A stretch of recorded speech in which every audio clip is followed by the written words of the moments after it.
All right, welcome back. Last time we left off just creating this platform, which is really not that exciting. If we run our game, we made a camera that's looking down and we can see our platform.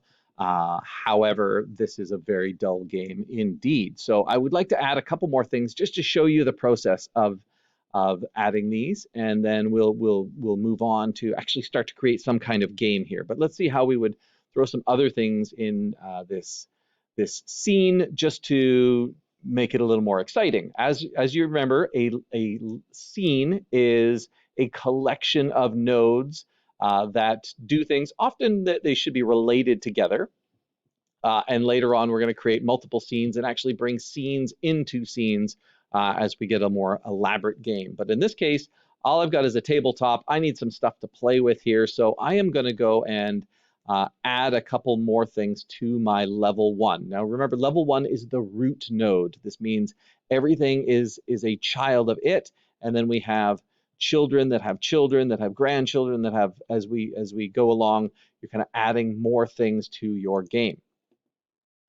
In this case, I want some blocks to play with or something that I can start with, and I'm going to add them to level one. So I am going to click New Node. In this case, I would like a block that can move around and do stuff.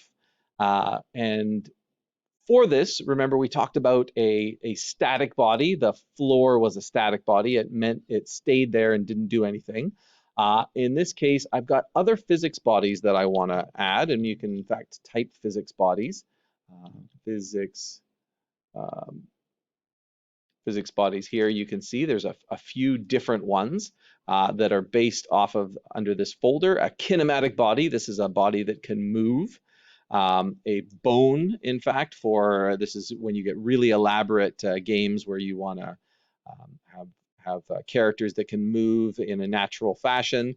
A rigid body, which is a body that can move and behaves as if it is a realistic physics body. So it's going to respond to things like gravity and bumping into other ones. It's got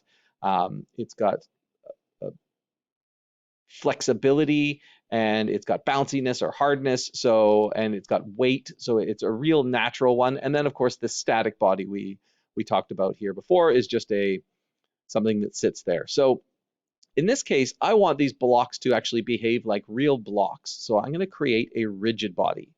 And you can see down here, it gives you a little description. They're not always that clear, but this is a physics body whose position is determined through the physics simulation in 3D space.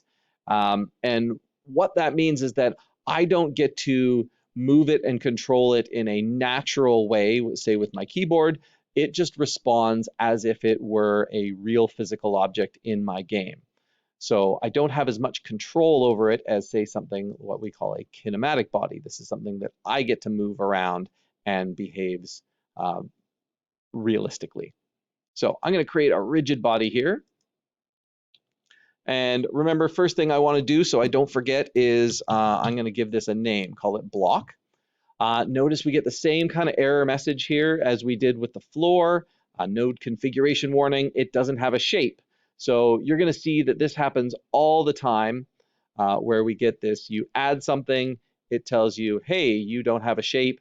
And then I realize, well, I want to see how big it's going to be first before I add the collision shape. So I am going to add to this a mesh instance like I did before. This is the actual picture that I get to see of my object. Again, it still has that error, but and I don't get to see it. In fact, it's probably hidden. If I hide the floor there, you can see that I'm in the middle there. But I'm going to make this a cube as well, just to play around. And you can see there appears my cube. Still get the error message because it has no collision parameters. So I'm going to add another child to the block. Make sure you're clicking on that block. And I'm going to add a collision shape. And again, still the error here, but this error has gone because I need to say what shape it is. In this case, it's going to be a box shape. And you will notice, because I didn't scale or change the size of this, that the boxes are exactly the right size. They're a 1 block by 1 block measurement as far as Godot goes. Again, we can be careful, don't move collision shapes outside of the picture, because that means this is where it gets hit, even though it looks like it's here. They should be over each other perfectly. And if I want to make sure that they don't easily get moved around, I can click on the block and I can use that glue together button here.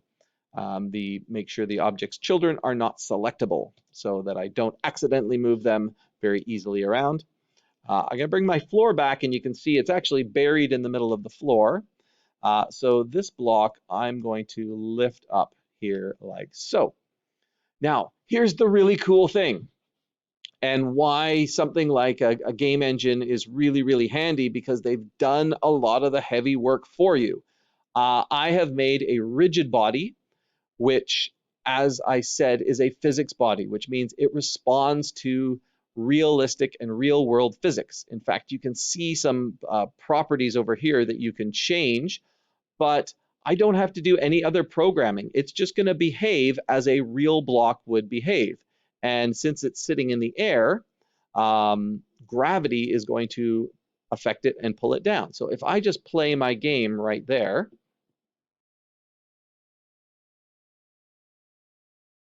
you will see that once it pops up there, boop, we get this block. It just fell down in a, it was a little bit laggy, but in a naturalistic kind of fashion. And I could go a bit higher here if I wanted. Let's bring it up a bit higher. And in fact, what I want to do is I'm going to just rotate this a little bit so it's on an angle. So when it hits the ground, it just doesn't go thud. You're going to see that it actually behaves a little more like a realistic body, and you can see it just bounced kind of sideways there. That was pretty quick. So well, tell you what, why don't we get a few of them here so they bounce off of each other? So I have one block. Now, the nice thing about making that block, if I were going to, say, use a lot of these blocks, I might make it its own scene and then bring it in so I could customize it. But in this case, I just want to have a couple copies. So I'm going to right click over here, and I am going to duplicate it, or Control D on the keyboard. That will give me a copy of that block exactly there. And I can then move that one down a little bit. And I'm just going to Control D, duplicate. Now I get 3 blocks. Again, I'm going to move that one down. So now I've got these 3 blocks stacked on top of each other. And you can imagine if they fell, they're going to, and behave in a natural way, they're going to spill everywhere and kind of bump around, and we'll see how it works. And yeah, we get that tower there, and you get that cool kind of rock over. I could, you know, say, let's rotate. What's going on there? I want to rotate that one a little bit, and we could have a little bit more fun with it. Just creating this little pile of blocks. And you can see, there we go. They behave in a natural fashion. They even slide a little bit. Now they're on their edges, or their flat faces, so that they've just stopped there still. Very cool. We can add a few more options here. Notice you could change the mass, so I could make one object, you know, a lot heavier, so it's going to come down and hit those other ones here. We can change how much gravity affects them. If I run that, we'll see what the mass moves. And then you could also think about later on, see, that really kicked that one off there because it was so much heavier. And say if I had a ball or something that was rolling around, it would bounce off. If we changed the mass, this one wouldn't move very much, and the ball might move a lot more. We can also add and change the material that they're made of. Right now, they're all default the same. But let's say I wanted them to be made out of rubber or concrete or something like that. I could tweak, and I could actually load physics properties into these objects. In this case, I'm just going to quickly make a new physics material here for, it looks like, the top one. And you can see here that I get a few properties here that I could change. I could have friction. I could make it bouncier. So I'm going to increase the bounciness of this and see what happens. I'm going to make this a bounciness of 0.5 and see what happens when I run my game. Oh, and you can see that kind of bounces a bit there. Let's crank up that bounciness a lot and see what happens to 1.0. Means it's going to be very, very bouncy. And you can see how it just kind of pops and dances as it goes along here because it's basically like it's made of rubber. And every time it bounces down, eventually gravity will slow it down. It will do little bounces here, but there it's starting to go. But well, it's very, very bouncy, as you can see.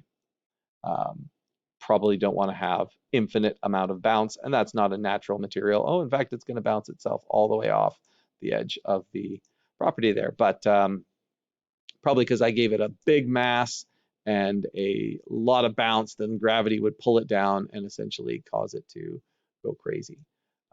Pull it back a little bit there. And again, you could also have this a rough surface, or we could increase the amount of friction or decrease the friction so that as it slid along, it would slow down like that. But there is just the start, and you can now see how we could create, imagine you could create chairs and barrels and things for a lot of the games you've played in 3D worlds. They actually respond to being bumped into, and we can create some cool stuff here. But pretty soon, I would like to create perhaps my own player that I have a little more control over so that I could start to, I don't know, push these blocks around and see what happens. But that will happen in our next lesson.